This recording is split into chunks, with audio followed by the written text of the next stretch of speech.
జూబ్లీహిల్స్ కాన్స్టిట్యున్సీలో 7 డివిజన్లు ఈ పరిస్థితి బైపోల్ ఎలక్షన్ వస్తుందని బై ఎలక్షన్ వస్తుందని మేము ఎప్పుడు కలలో కూడా ఊహించుకోలే. మరి గోపన్న మనలో లేరు, కానీ ఆయన అయితే ఆశయాలునేమో ముందు తీసుకెళ్ళాలి మనం. ఆయన చాలా మట్టుకి ఎప్పుడు కూడా పబ్లిక్కి సేవ చేసుకుంటున్నారు. నాకు గోపన్నకి నన్ను 2 సార్లు ఓడగొట్టినారు.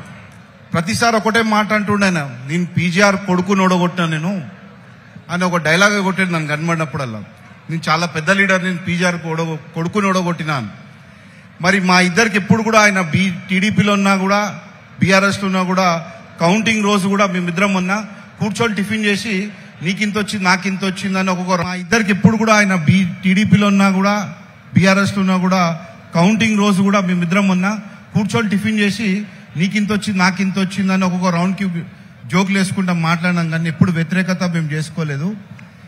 గోపన్న సెకండ్ టైం ఎమ్మెల్యే ఇప్పుడు ఈ ఎస్పీఆర్ హిల్స్ మా తాతయ్య నానమ్మ పేరు మీద ఉన్న బస్తీ ఇది.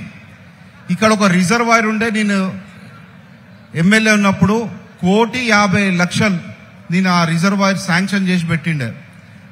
అనుకోకుండా అప్పుడు కిరణ్ కుమార్ గవర్నమెంట్ కొన్ని కారణాల వల్ల ఆగిపోయిండే. గోపన్న సెకండ్ టైం ఎమ్మెల్యే అయి ఆ 1,50,00,000 రిజర్వాయర్ని 4 crores పెట్టి ఆ రిజర్వాయర్ చేయించారు. మరి ఆయన పేరు పెట్టాలని నేను గతంలో కూడా తలసాని శ్రీనివాస్ యాదవ్ గారికి కూడా చెప్పడం జరిగింది, యూస్ కూడా సంతాప సభలో. ఆ ఒక రిజర్వాయర్ పేరు గోపన్న పేరు పెట్టాలి. మరి ఈరోజు కాంగ్రెస్ పార్టీ ఎట్లయిపోయిందంటే ఆ ఇందిరా కాంగ్రెస్ కాదు, ఇప్పుడు party ticket for sale party అయిపోయింది. ఈ యొక్క కాంగ్రెస్ పార్టీ మా బ్లడ్, మా ఫాదరు, మేము మా తాతలంతా కాంగ్రెస్ అన్నాం. కానీ మాతోటే ఎంత ఇస్తావు అని చెప్పి మమ్మల్నే టికెట్ అమ్మకం పెడితే మనసు బాధ అనిపిస్తే ఆ రోజు ఈ కుటుంబం నాకు అండదండలు నిలబడి రాజకీయ భవిష్యత్తు ఇంకా చాలా ఉంది, కలిసి మనం 10 సంవత్సరాలు ముందుకెళ్దామని రామన్న చెప్పడం జరిగింది. అదేవిధంగా సేవ చేయడానికి ముందుకు వచ్చినాం. ఒకవేళ గోపన్న ఉంటే వచ్చే డీలిమిటేషన్లో లేకపోతే గోపన్న కన్విన్స్ చేసో నేను ఎమ్మెల్యే అవుతుండే అన్నాం.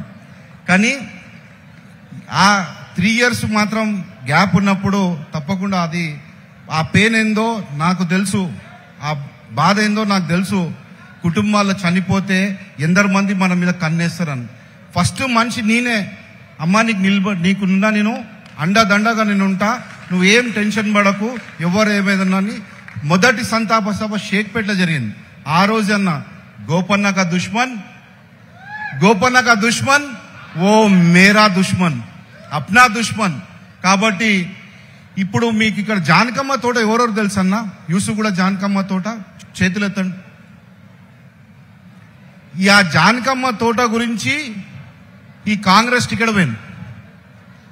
రేపు కాంగ్రెస్ వస్తే అక్కడ జానకమ్మ తోట అనేది ఉండనే ఉండదు.